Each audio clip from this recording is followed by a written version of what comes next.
രാജീവ് ചന്ദ്രശേഖർ അധ്യക്ഷ പദവിയിലേക്ക് വരുന്നു എന്നുള്ള വാർത്ത വന്നതിൻ്റെ തൊട്ട് പുറകെ തന്നെ ഇത് LDFനെ സഹായിക്കാൻ പിണറായി വിജയന് 3ാം ടേം നൽകാൻ വേണ്ടിയിട്ടുള്ള അണ്ടർസ്റ്റാൻഡിങ്ങിൻ്റെ ഭാഗമാണ് ഈ നിയമനം എന്നുള്ള ആക്ഷേപമായിട്ട് കോൺഗ്രസ് നേതാക്കൾ വരുന്നത് കണ്ടു.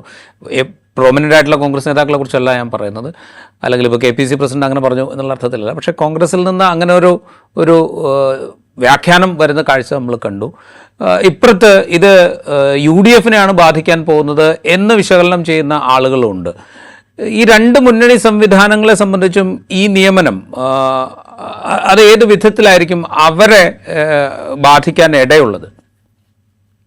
ഇത് ഒരു പരിധി വരെ രണ്ട് പാർട്ടികളെയും ബാധിക്കാൻ ഇടയുണ്ടെന്നുള്ള സംശയമില്ല. കാരണം UDFന് ഇന്ന് ഒരു പ്രധാനപ്പെട്ട പ്രശ്നം ഒരു കാര്യപ്രാപ്തിയുള്ള അല്ലെങ്കിൽ പുതിയൊരു കേരളത്തിനെ സൃഷ്ടിക്കാൻ കഴിയുന്ന ഒരു നേതാവുണ്ടോ, ഒരു നേതൃത്വമുണ്ടോ, ഒരു പരിപാടിയുണ്ടോ എന്നുള്ള ചോദ്യത്തിന് മുമ്പ് UDFും കോൺഗ്രസും ഇപ്പോഴും വളരെ ശക്തമായിട്ടുള്ള അല്ലെങ്കിൽ കൺവിൻസിംഗ് ആയിട്ടുള്ള ഉത്തരം നൽകിയിട്ടില്ല എന്നുള്ള പ്രധാനപ്പെട്ട സംഗതി. അപ്പൊ ഈ പരമ്പരാഗത രാഷ്ട്രീയത്തിന്റെ ധാരകൾ മാത്രം കുടുങ്ങിക്കിടക്കുന്നവരാണ്. ഇതിപ്പോ ഒന്നുകിൽ നെഗറ്റീവ് LDFനെതിരായിട്ടുള്ള നിഷേധ വോട്ടുകൾ കൊണ്ട് മാത്രം ജയിച്ചു കയറാം എന്ന് ധരിക്കുന്ന UDF, അങ്ങനെയുള്ള BJPക്കൊക്കെ നല്ല മാറിയിരിക്കുന്നു. കാരണം ഇതിനപ്പുറത്തൊരു പോസിറ്റീവ് ആയിട്ടുള്ള ഒരു ആവശ്യമുണ്ട്, ഒരു പോസിറ്റീവ് ആയിട്ടുള്ള ഒരു ഒരു പ്ലാൻ ഉണ്ട്, അല്ലെങ്കിൽ അങ്ങനെ ഒരു നേതാവുണ്ട്. അത് അവരുടെ ഗുണഗണങ്ങളെ പറ്റി ഒരു വിധിനിർണയമേ അല്ല ഞാൻ പറയുന്നത്. അങ്ങനെയുള്ള സാധ്യതകൾ ഈ പുതിയ കാലത്തിന്റെ രാഷ്ട്രീയത്തിൽ പ്രധാനപ്പെട്ട ഘടകങ്ങളാണ്. അവിടെ ഒന്നും വാസ്തവത്തിൽ UDFന് ഒരു പറ്റിയ ഒരു മുഖം മുന്നോട്ട് വയ്ക്കാൻ, കാരണം ഇന്ന് പരമ്പരാഗതമല്ലാതെ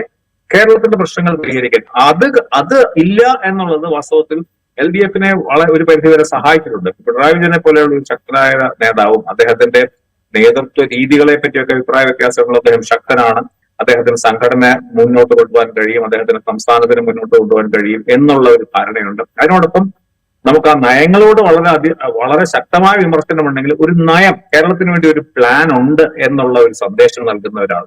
അപ്പൊ ഇങ്ങനെ അതാണ് വാസ്തവത്തിൽ ഒരുപക്ഷെ 2021 LDFന് UDFന് ഒരു ആന്റി ഇൻകംബൻസി ഉണ്ടെന്നുള്ള ധാരണയ്ക്ക് അപ്പുറത്ത് കോവിഡ് കാലമായാലും അതിനുശേഷമായാലും ഒരു പ്ലാനുള്ള ഗവൺമെന്റ്, ഒരു നേതാവുള്ള ഒരു മുന്നണി എന്നുള്ള രീതിയിൽ അവരെ അനുകൂല ഘടകമാക്കിയത്. അപ്പൊ അവിടെ UDFന് അതൊരു വലിയ പോരായ്മയാണ്.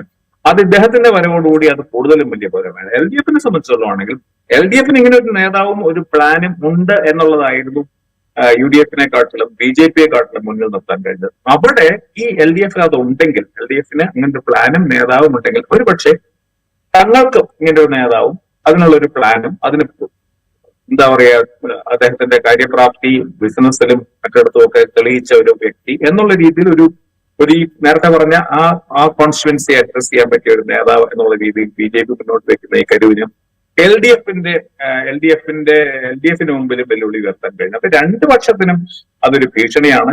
ഒരു പക്ഷെ കൂടുതലാവുക UDFനാവും എന്നാണ് എനിക്ക് തോന്നുന്നത്.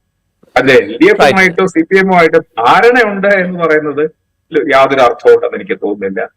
അദ്ദേഹത്തിന്റെ ഒരു തരത്തിലുള്ള ഒരു LDFുമായിട്ടോ CPMുമായിട്ടോ ധാരണയ്ക്ക് പോകുന്ന അല്ലെങ്കിൽ ധാരണ ആഗ്രഹിക്കുന്ന രാഷ്ട്രീയമോ മൂല്യബോധമോ എന്ത് പറയുന്ന ഒരു രാഷ്ട്രീയ സാമർഥ്യമോ ഉള്ള ആളാണ് രാജീവ് ചേർന്ന് എനിക്കിതിപ്പോൾ തോന്നുന്നത്.